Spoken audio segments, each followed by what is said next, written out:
عمران خان یہ تو ہے ہی ایجنٹ یہود و نصارہ اور یہودیوں کا. پاکستان کا کردار پہلی دفعہ 77 سالوں میں بالکل ٹھیک تھا، اکارڈنگ ٹو دین اسلام تھا. پاکستان نے بالکل صحیح کیا اور بالکل صحیح ترجمانی کی، صحیح سفارتکاری کی، صحیح جنگ لڑی.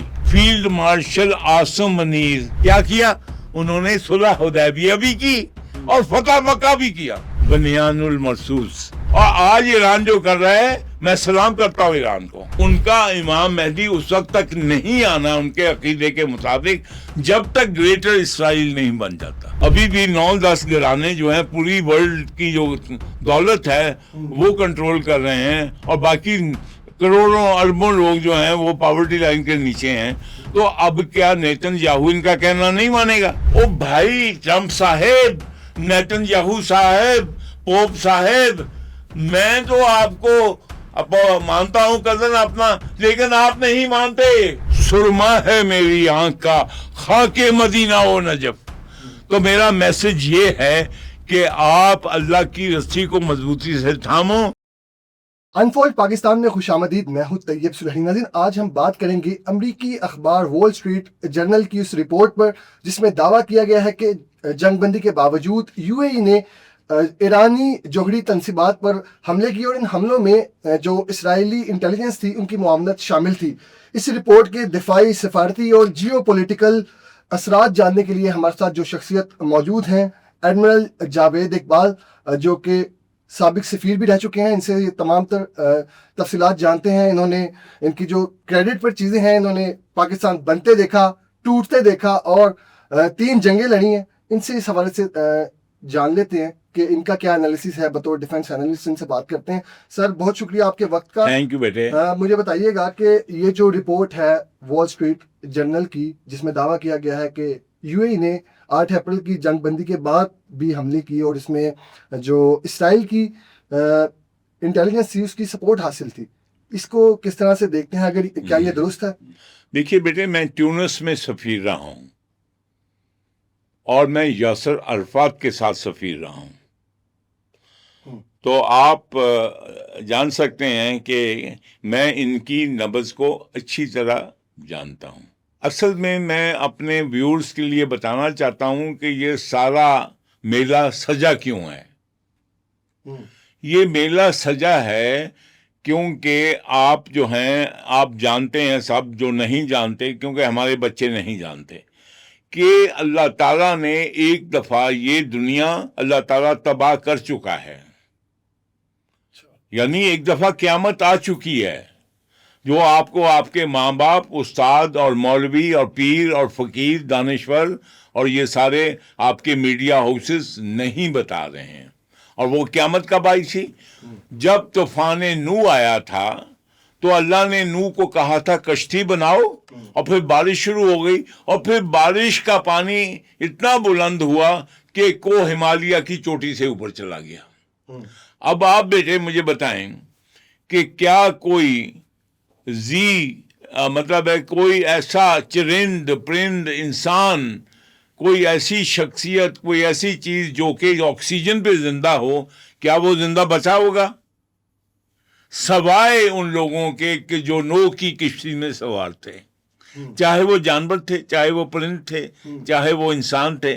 تو جب حضرت نوح کی کشتی کوہ جودی پہ طوفان نوح کے بعد بارش تھمی ہے، اور جب وہ کوہ جودی پہ اٹک گئی ہے، اس میں سے جو نکلے لوگ، چاہے 40-50 ہوں، 100 ہوں، جتنے بھی ہیں، وہ انسان کا بچا ہوا، پوری دنیا میں وہ بچے ہوئے لوٹ تھے انسانیت کے. تو آپ بچوں پہلے یہ سمجھ لو کہ وہ لوگ بچے تھے انسانوں میں سے جو اللہ نے حضرت آدم سے لے کے اور حضرت نوح تک پیدا کیے تھے. آپ امیجن کر لو کہ وہ 40-50 لوگ جو تھے ان کو دوبارہ لاکھوں کی تعداد بنتے ہوئے کتنی دیر لگی ہوگی؟ 100 سال، 200 سال، 300 سال. لیکن جب پھر دنیا میں کچھ انسانوں کی تعداد اتنی ہوئی کہ اللہ نے پھر سوچا اب میں پھر، کیونکہ بیسیکلی دنیا کیا ہے؟ اللہ نے دنیا، اللہ کا کارخانہ ہے نا یہ ہے. وہ جو غالب بھی کہتا ہے نا، ہوتا ہے شب و روز تماشا میرے آگے، ہیں بازیچہ اتفال ہے دنیا میرے آگے. تو یہ اللہ کے کارخانے میں پھر بندے چاہیے تھے. اللہ نے پھر بتانا تھا انسان کو کہ میں نے تمہیں دنیا میں کیوں بھیجا. تو پھر اس نے جتنے لوگ تھے ان کو اکٹھا کر کے کس کو چنا؟ ابراہیم کو. آپ امیجن کریں، یہاں تو کلاس کا مانیٹر جو ہے وہ چن لیتی ہے کلاس ٹیچر، تو وہ سریا گردن میں آ جاتا ہے، وہ بدماش بن جاتا ہے اور وہ اکڑ جاتا ہے. تو ابراہیم تو پوری بنی نوع انسان کا لیڈر چنا گیا. اس لیے اس کو قرآن میں بھی کہا ہے کہ وہ سلیکٹڈ ہے. حضرت ابراہیم کون ہے انسانوں میں؟ سلیکٹڈ ہیں، خاص ہیں. ٹھیک. اب یہ سٹوری ضروری ہے تاکہ ہم یہ جو جس ٹاپک پہ بات کریں گے اس کے لیے ضروری ہے. اب حضرت ابراہیم کہاں پیدا ہوئے؟ وہ بابل میں. بابل کیا ہے؟ جو آج کا عراق ہے.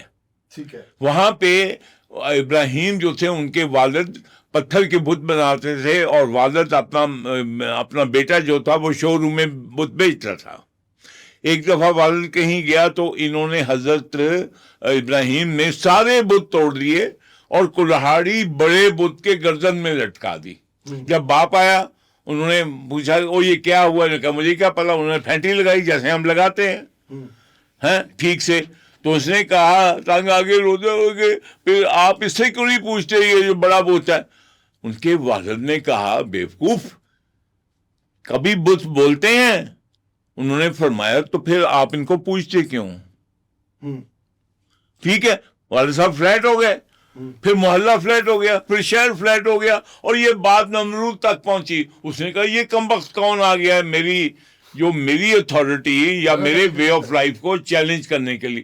اس نے کہا ایک آگ جلاؤ اس کو، اس میں ساری ارد گرد کی تمام بستیاں دیکھیں اور اس کو آگ میں پھینک دو.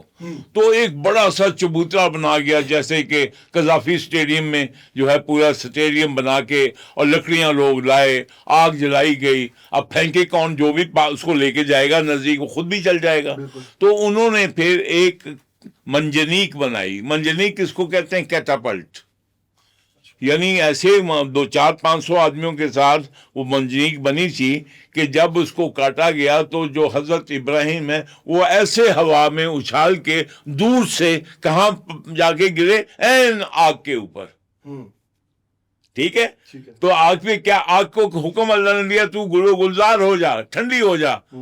ٹھنڈی ہو گئی. اور حضرت ابراہیم وہ ایسے ہیں نا، وہ جیسے ابھی ہمارے یہ بچے میچ دیکھ کے نکلتے ہیں اور کہہ رہے ہوتے ہیں ظالماں کوکا کولا پلا دے، تو ابراہیم ایسے واک کرتے ہوئے باہر آ گئے.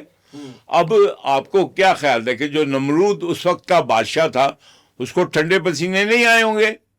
یقینی طور پر آئے ہوں گے کہ بھائی میرا کیا بنے گا اگر یہ. اس نے ہاتھ جوڑ لیے، اس نے کہا بھائی صاحب آپ تشریف لے جاؤ میری راجدھانی سے، ہمیں چھوڑو، ہمیں معاف کرو. اور یہ ہے کہ تو پھر حضرت ابراہیم گھر والوں نے نکال دیا، محلے والوں نے، شہر نے نکال دیا، بادشاہ نے نکال دیا. حضرت ابراہیم تشریف لے گئے پھر کہاں؟ یروشلم. وہاں ان کی ایک دور پار کی رشتہ دار تھی حضرت Sara, who was most beautiful girl of the time. ان سے شادی ہو گئی. اب کیا ہوا؟ قحط پڑ گیا.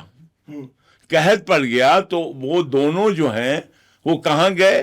غزہ کے راستے. غزہ کا تو پتہ ہے نا، جہاں پہ بچوں کی لاشیں دبی ہوئی ہیں، اسی کے راستے وہ مصر چلے گئے. اب مصر میں اب جیسے آپ کو پتہ ہے نا کہ ہمارے سارے جو وی آئی پیز ہیں ان کی بیویاں جو ہیں وہ کوئی ہاتھ سے تو نہیں کام کرتی نا. اگر میں 3 اسٹار ہوں تو میری بیوی 4 اسٹار ہوتی ہے نا. تو وہ پھر انہوں نے کہا کہ ابراہیم یہ مجھ سے نہیں کام ہوتا ہے کوئی، یہ میں بیچ میں یہ ملا نہ مجھے پکڑ رہے، میں لائٹر موڈ میں بچوں کے لیے بتا رہا ہوں، مجھ سے کام نہیں ہوتا ہے، مجھے بھی ایک کوئی نوکرانی رکھ کے دے، نہیں تو آپ برتن دو. ٹھیک ہے نا. جو یہ سارے وی آئی پی کرتے ہیں جب ان کے پاس ہیلپ نہیں ہوتی ہے. اب جو بی بی سارہ تھی ان کی 65 سال عمر ہو گئی اور ابراہیم بھی 95 سال کے تھے.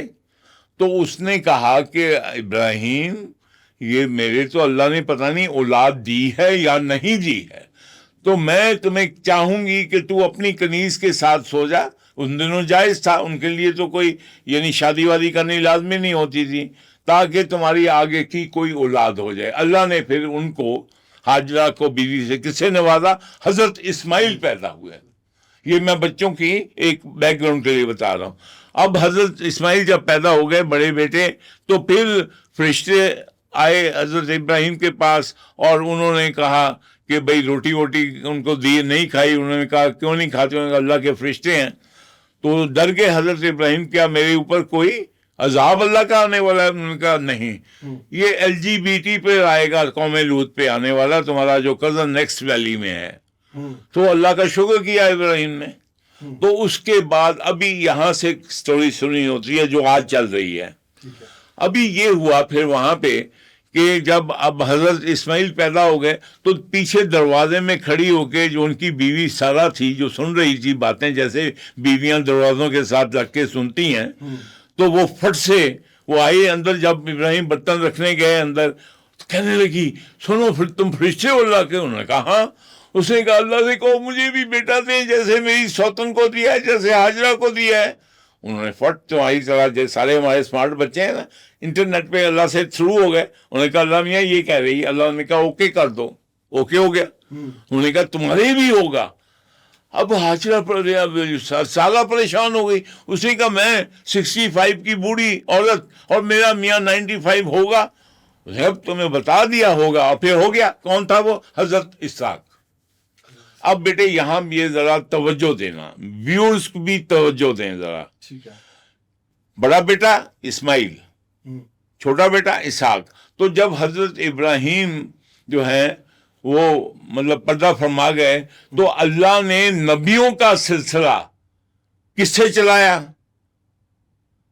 عام لوگ سمجھتے ہیں اسماعیل سے, کیونکہ بڑا بیٹا ہے نا ہمارے. میری بڑا تھا تو میری بھی پگڑی باندھی گئی تھی نا. لیکن اللہ نے کس سے چلایا؟ سارہ سے. کیوں؟ سارہ بیوی ہے ابراہیم کی اور حاجرہ کنیز ہے. یہ بات یاد رکھو. یہ بنی اسرائیل جو ہے وہ چودھری سمجھتے ہیں اپنے آپ کو, تو چودھرائن ہے سارہ. اور حاجرہ جو نوکر ہے, کنیز ہے, تو وہ وہاں پہ ہے.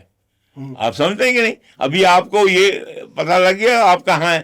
تبھی اللہ نے ایون بڑا ہونے کے باوجود حضرت اسماعیل سے نبیوں کا سلسلہ نہیں شروع کیا. کیوں؟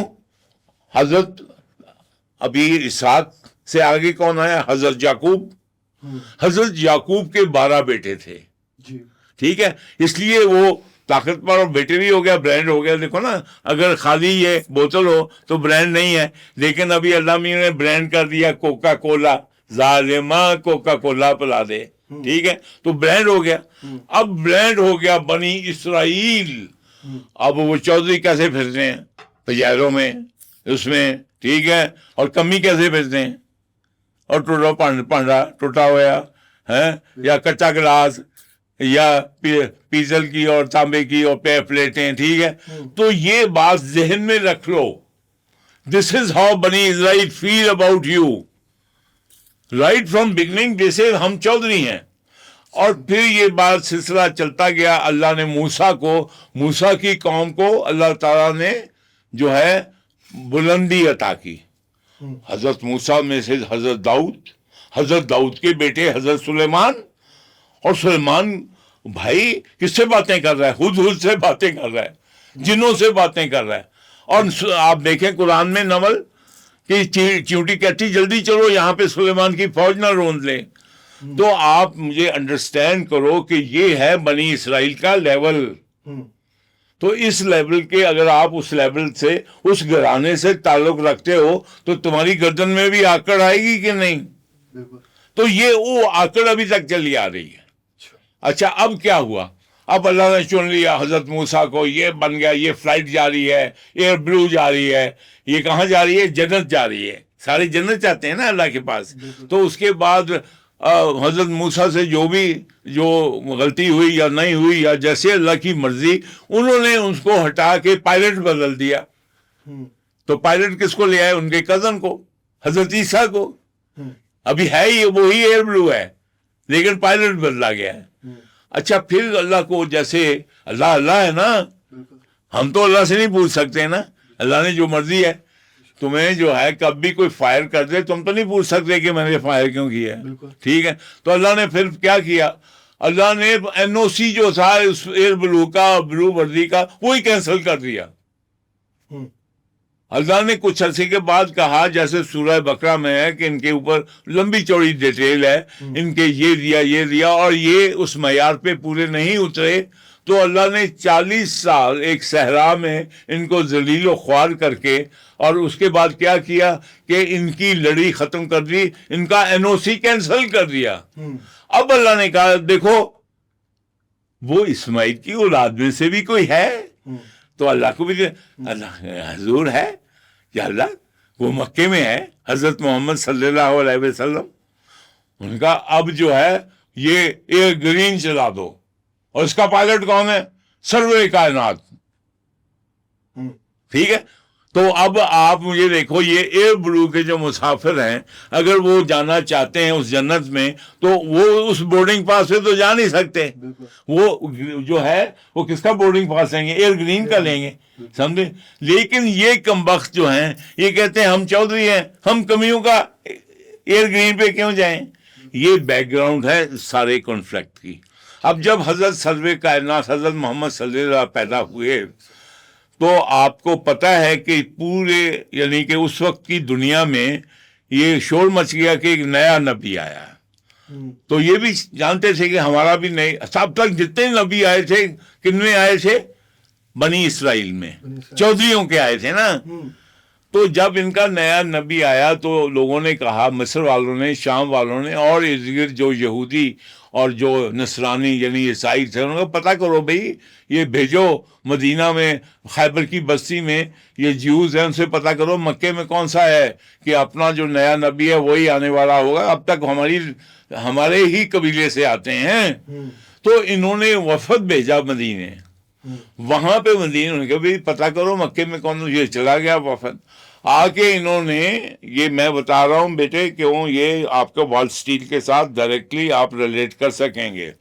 اب یہ وفد آ گیا مدینے سے مکہ, اور وہ کہا بھئی ادھر کون نبی آیا؟ انہوں نے کہا عبد المطلب کا پوتا ہے. تو وہ عبد المطلب صاحب کیا ہے, جیسے میں آپ کی اسٹوری میں آ گیا. ہاں جی کون ہے؟ جی ہم ہیں عبد المطلب صاحب سے. میں کہ آؤ, ان کی آؤ بھگت کی. جب پوچھا کہ کیا عبد المطلب صاحب بتائیے کیا آپ کا پوتا اللہ کا نبی کہتا ہے اپنے آپ کو, حضرت محمد صلی اللہ علیہ وسلم؟ انہوں نے کہا ہاں وہ ہے نبی. اب تم مجھے بتاؤ, تمہاری پہ اگر ادھر کھڑی ہو اور میں کچے سائیکل والا ادھر بیٹھا ہوں, اور میں بھی کہوں کہ اچھا بھائی تمہارا آگا پیچھا کیا ہے؟ میں کہا ہم ابراہیم کی اولاد ہیں. تو ان کے تو غصہ اور آنکھیں لال نہیں ہو گئی ہوں گی کہ ہمارے دادا کا اولاد مانتے ہیں یہ, ہم چودھری ہیں, ہمارا سریا ہے گردن میں, اور یہ جو ہیں. انہوں نے کہا ہمارے تو کوئی اور بھائی نہیں ہے, عیسیٰ موسیٰ آ گئے, یہ کون ہے؟ اور تم کہیں اس کی بات تو نہیں کرتے, تم کہیں ہاجرہ کی اولاد تو نہیں ہو. اب ہاجرہ کا سٹیٹس کیا ہے؟ کنیز. تم اس کی اولاد تو نہیں ہو. کہا ہاں اس کی اولاد ہے. انہوں نے دوستوں سے کہا جیسے ہم سب بیٹھے ہیں, او چلو بچوں, کبھی چودھریوں کے گھر بھی, کبھی کمیوں کے گھر بھی چودھری پیدا ہوئے ہیں, کبھی کمیاں کے گھر بھی چودھری پیدا ہوئے نے. انہوں نے صافہ مارا منڈے پہ اور چل دیے. وہ دن جائے اور آج کا آئے, نہ یہودی اور نہ عیسائی, نہ تو وہ صلی اللہ محمد صلی اللہ علیہ وسلم خاتم النبیین کو, نہ وہ اللہ کا نبی مانتے ہیں, اور نہ قرآن کو اللہ کی کتاب مانتے ہیں. تو پھر کیا اب جو ہم بات کرتے ہیں وہ بھی کہتے ہیں, ٹرمپ بھی کہتا ہے ابراہیم اکارڈ مانو, یو ای نے بھی مان لیا ہے, اور نے بھی مان لیا, ترکی نے بھی مانا ہوا ہے, اور عرب جارڈن نے بھی مانا ہوا, سب نے مانا ہوا نا, کیونکہ ہم ابراہیم کی اولاد ہو. بھائی اگر آپ اور میں, ابراہیم ہمارا دادا ہیں ایک, تو پھر ہمارا رشتہ بھی تو کزن جیسا ہونا چاہیے کہ نہیں؟ بالکل ٹھیک ہے نا. اگر ہمارا دادا ایک ہے تو ہم کزن ہوئے نا. او بھائی ٹرمپ صاحب, نیتن یاہو صاحب, پوپ صاحب, میں تو آپ کو مانتا ہوں کزن اپنا, لیکن آپ نہیں مانتے. اور بھائی اگر آپ ابراہیم اکارڈ ہم سے کرنا ہے تو آپ جفی ڈالو ہمیں اور بولو، پوپ صاحب بولیں کہ ہم سرور کائنات کو، محمد صلی اللہ علیہ وسلم کو آخری نبی مانتے ہیں اور ہم قرآن کو اللہ کی کتاب مانتے ہیں۔ آپ کے لیے آپ کے پروگرام میں میں نے ذکر اس لیے کیا ہے کہ نہ آپ کے بچے، نہ آپ کے 70 سال کے لوگ اس واقعہ کو جانتے ہیں، سمجھے؟ اچھا اب یہ کیا ہے، اب بات ہے چودراہٹ کی۔ اب دیکھیے نا، امریکہ کا سفیر جو اسرائیل میں تھا وہ کیا کہتا ہے، یہ ہماری ڈیمانڈ نہیں ہے، وہ بھئی یہ تو اللہ میاں نے توراۃ میں دیا ہوا ہے، انجیل میں دیا ہوا ہے کہ دریائے فرات سے لے کے اور دریائے نیل تک، وہ بھئی یہ تمہارا ہے، یہ ڈی ایچ اے فیز 1 تمہارا ہے، تو ہمیں کیوں رول رہا ہے؟ ہمیں اللہ نے کہا ہے کہ یہ تمہارا ہے، یہ ڈی ایچ اے فیز 1 تمہارا ہے، تو پھر تم کیوں ہم سے لڑتے ہو؟ اس لیے بہتر یہ ہے کہ چونکہ تم ہمارے دادا کو مانتے ہو، یعنی ان کا مطلب ہے کہ تم کمی ہو، چونکہ ہمارے دادا کی کمی ہو، تو جو ہم کہتے ہیں کان پھاڑ لاؤ۔ اب دیکھیں نا، جو اگر بنی اسرائیل کے لوگ جو یہ پیغام لے کے گئے ہوں واپس، تو وہ مانیں گے؟ اب یہ دیکھیں، ہم نے کہا کہ ہم نے یہ مسلمانوں کے لیے یہ جو بنایا، تو ہم نے ہمارے دماغوں میں گورا صاحب جو 300 سال تھے، تو انہوں نے بنی اسرائیل کی یہ سپیریورٹی ہمارے دماغوں میں داخل کر دی، اور ہم نے کہا جناح صاحب کا پاکستان ہے۔ جناح پہلے جب میں 6 سال کا بچہ تھا تو 14 اگست کو تو پاکستان نہیں بنا تھا، میں نے تو کوئی نہیں چڈی پکڑی تھی پاکستان کی۔ 14 اگست کو تو کہیں بنا ہی نہیں تھا پاکستان۔ او بھائی، جو جغرافیہ دان، جو تاریخ دان ہے، مجھے ثابت کرنے کے 14 کو بنا تھا۔ 14 کی رات کو 12 بجے، آج رات کو جو 12 بجیں گے تو آج کی ڈیٹ ہوگی یا کل کی ہوگی؟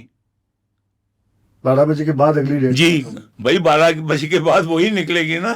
تو پھر ریڈیو پاکستان نے جو اناؤنس کیا تھا رات کو 12 بجے، تو ٹک ہو گئی 12 بجے کے بعد اناؤنس کیا کہ پاکستان، ہندوستان 2 حصوں میں تقسیم ہو گیا ہے، ایک پاکستان اور ہندوستان۔ ہم جو ہے نا، ہم جو ہے فیشنی مسلمان ہیں، ہم اللہ، رسول اور قرآن کو نہیں مانتے ہیں۔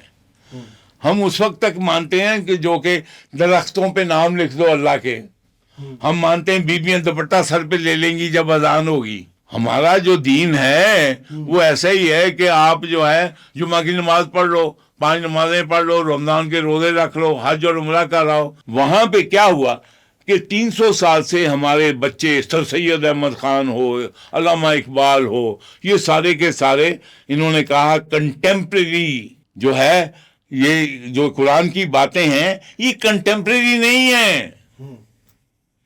اس لیے کسی نے کہا اس کو نکال دو، اس نے کہا اچھا اس میں بنی اسرائیل میں ایک اور طبقہ بھی آتا ہے، ایک تو جیوز ہو گئے، دوسرے کرسچین ہو گئے، تیسرے کون؟ پٹھان۔ کیونکہ حضرت سلیمان کی اولاد جو ہے وہ پٹھان ہے، پٹھان اپنے آپ کو حضرت سلیمان کی اولاد کہتے ہیں۔ اور وہ جو ہے حضرت سلیمان کا جو بیٹا تھا افغان، جیسے اکارڈنگ ٹو پٹھان، اس نے کہا ابا مجھے جنوں کی زبان سکھائیں، تم ضد کرو اپنے بابا کے ساتھ تو وہ تمہیں خوش کرنے کے لیے کریں گے۔ انہوں نے جنوں کو حکم دیا ادھر آؤ، کان پکڑو اور اس کو ٹیوشن لینا شروع کرو اور بتاؤ اپنی زبان۔ تو اکارڈنگ ٹو پشتون جنت کی زبان جو ہے پشتو ہوگی، تو بہتر ہے کہ آپ لوگ پشتو وغیرہ سیکھ لو۔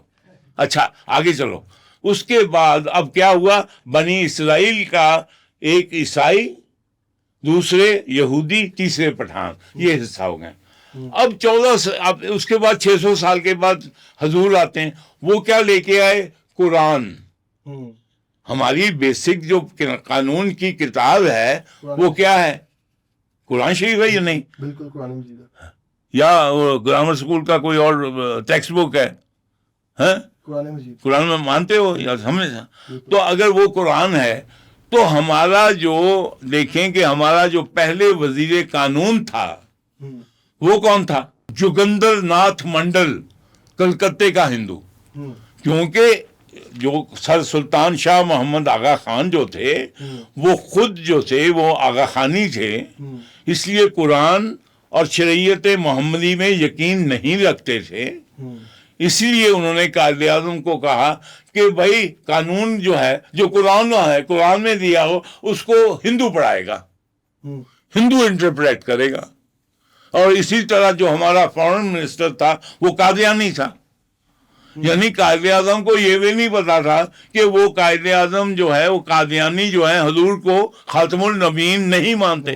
تو میں جو سمجھتا ہوں کہ یہ یوہی نے جو کیا ہے یہ ان کی شے پہ کیا ہے اور غلط کیا ہے، اور قطر ہو یا کویت ہو۔ یہی میں آپ کی بات کو اب آگے بڑھائے، اب کیا 8 اپریل کو جنگ بندی کے بعد میں آپ کو بیوقوف کر، تم اتنے 7 اپریل سے اب تک کتنی دفعہ ٹوٹ چکے ہیں، نیتن یاہو نے کتنی دفعہ عمران خان کی طرح یو ٹرن لیا۔ بالکل، جنگ بندی کے بعد حملہ کرنا، تو جنگ بندی کے بعد حملہ کرنا یہاں ہوا نہیں ہے، یو ٹرن نہیں لیا ہے، وہی وعدہ کرنے کے بعد یو ٹرن نہیں لیتے لوگ۔ لیتے ہیں تو جنگ بندی کے بعد اس نے ٹرمپ نے لے لیا، کیا تم نے کیا بگاڑ لوگے اس کا؟ تو یہ کیا بین الاقوامی قوانین کے خلاف ہے؟ بین الاقوامی قوانین تیرے ماندے نے، بین الاقوامی قوانین تمہیں جوتی کی نوک پہ نہیں رکھتے۔ کب سے ہے کشمیر ادھر پڑا ہوا بین الاقوامی قوانین؟ کیا ہے اس نے انڈس واٹر ٹریٹی کو جوتی کی نوک پہ لکھ دیا، کیا کر لیا بین الاقوامی قوانین؟ تم اتنے، میں اب بڑا لفظ نہیں کہنا چاہتا، لیکن یہ پاکستانی مسلمان اتنے کہ یہ اللہ کو نہیں مانتے، نبی کو نہیں مانتے، قرآن کو نہیں مانتے، اور ساتھ ہی لبیک یا رسول اللہ کہتے رہتے ہیں۔ یہ مانتے نہیں ہیں، یہ فالو کریں گے گورے کو، یہ یو ایس اے کا ویزا چاہیے ان کو، یہ یو کے کا ویزا چاہیے، امریکہ کا ویزا چاہیے، اور لبیک یا رسول اللہ۔ تو بیٹے یہ آپ جو پوچھ رہے ہیں میرے لیے اس کا جواب اور ہے، آپ کے دماغ میں اور ہے۔ تو میرے دماغ میں جو جواب ہے یہ میں نے کہہ دیا۔ دیکھیں بیٹے، ایک فارسی کی کہاوت ہے جو ہے کہ جو کمزور ہے اس کے لیے جو ہے ایک ہی رہ جاتا ہے، مرگ مفاجات، کہ اللہ میاں یہ جو ہے زمین پھٹ جائے اور مجھے موت آ جائے۔ دیکھو کتنے سٹوریاں ہمارے بیویوں نے کہا اللہ میاں زمین پھٹ جائے اور موت آ جائے، اور پھٹ گئی زمین۔ تو یہ ہے کہ یا تو قوت بتاؤ، جیسے اللہ نے کہا کہ اپنے گھوڑے مضبوط کرو۔ ہم نے اگر خالی نعروں پہ اس پہ کرنا ہے، آپ کو آج آپ کی پارٹیاں، آپ کی ایک پارٹی کہتی ہے کہ ہمیں جو ہے جب ہم پہ حملہ ہو رہا تھا یا انڈیا اور مودی حملہ کر رہا ہے ادھر سے، تو ایک پارٹی آپ کی جو کہتی ہے کہ ہمیں لوگ سب سے زیادہ فرق کرتے ہیں، وہ کہتے ہیں کہ ہمیں یہ جو ہے، ہمیں تو یہ جو ہے یہ اپنی حفاظت کرنی نہیں چاہیے، ہمیں مل جانا چاہیے، ہمیں نیوکلیر رکھنا ہی نہیں چاہیے۔ آپ کو نہیں پتا ہے، میں زبانی کہہ دوں گا، نہیں کہنا چاہیے نا، کیونکہ پھر آپ کو تکلیف ہو جائے گی، آپ کا چینل ہی بند ہو جائے گا۔ تو بات یہ ہے کہ جب آپ کے اس طرح 2 نمبر کے مسلمان ہوں تو وہ ریپرزینٹ کیا کر رہے ہیں؟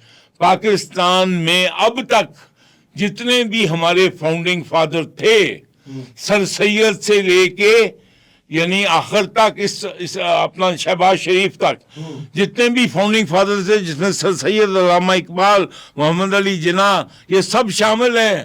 ان سب سے اوپر میں عاصم منیر کو درجہ دیتا ہوں۔ یہ سارا کریڈٹ ان کو جاتا ہے، ان کو جاتا ہے، ان کو پوزیشن ہے۔ تو جب وہاں پہ اب آپ نے قرآن کا جو نام لیا ہے تو پھر یہ قرآن کا پاکستان ہے بالکل، یا کسی اور کا؟ بے شک قرآن کا پاکستان۔ تو یہ تو جو ہے یہ نہ خان کا نہ جناح کا، یہ جو پاکستان ہے یہ خاتم النبیین کا اور قرآن کا پاکستان۔ تو جنرل صاحب کو میں ریکویسٹ کرتا ہوں کہ اگر آپ نے بنیان المرصوص کو مان ہی لیا ہے قرآن کو، تو پھر آپ یہ بھی اناؤنس کریں، اس گورنمنٹ کو بھی کہتا ہوں کہ یہ 14 اگست سے پہلے اس کو یہ نہ جناح کا پاکستان نہ خان کا پاکستان، یہ پاکستان سرور کائنات خاتم النبیین محمد صلی اللہ علیہ وسلم کا اور قرآن کا۔ اب جو ہے بنی اسرائیل جو ہے ان کے امام مہدی نے آنا ہے، اور وہ تبھی آنا ہے کہ اگر گریٹر اسرائیل بنے گا تو۔ اب ہم جو امام مہدی ڈاکٹر اسرار لے لو، فلانا لے لو، ہم امام مہدی اپنے اپنے فرقوں کے امام مہدی ہیں کہ نہیں؟ بالکل ہم سب کا جو ہے دین محمد کو ماننے والوں کا ایک متفق فیصلہ کہ ہمام مہدی آئیں گی اور وہ حضرت جو ہے فاطمہ ان کی اولاد سے ہوں گے. اچھا اب ان کا امام مہدی آنا اور ان کا امام مہدی اس وقت تک نہیں آنا ان کے عقیدے کے مطابق جب تک گریٹر اسرائیل نہیں بن جاتا. اور گریٹر اسرائیل کہاں ہے؟ جہاں جہاں موسیٰ علیہ السلام نے قدم رکھے تھے اس سارے دھرتی پہ اور جو ان کا ایریا وہ کیا ہے؟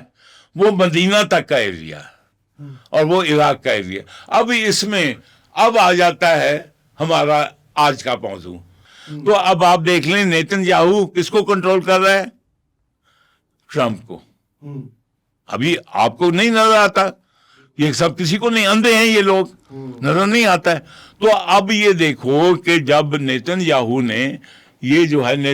نے جب انہوں نے سب ان کی مدد کی، فرسٹ ورلڈ وار میں کی، یہ بینک انہوں نے بنائے، ان کو سارا یہ جو آپ کا فائنینشیل سسٹم دیا اور ان کو پاور میں لائے.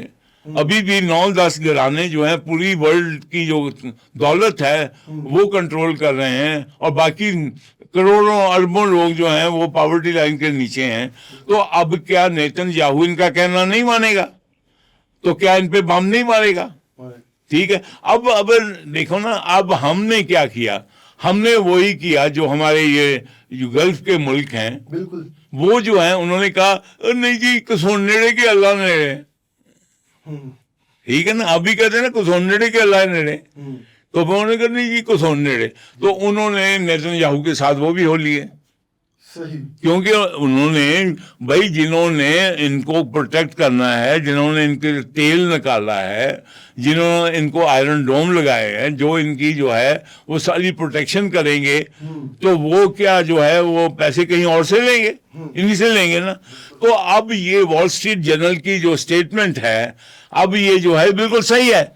کیونکہ UAE نے کہا کہ جناب علی ہم تو ان کے ساتھ ہیں. اب دیکھیے یہ کوئی نئی بات ہے. ابھی آپ دیکھیں نا وال اسٹریٹ جرنل نے کیا کہا ہے کہ UAE تو جائیں. ٹھیک ہے، تو UAE کیا کام کر رہا ہے؟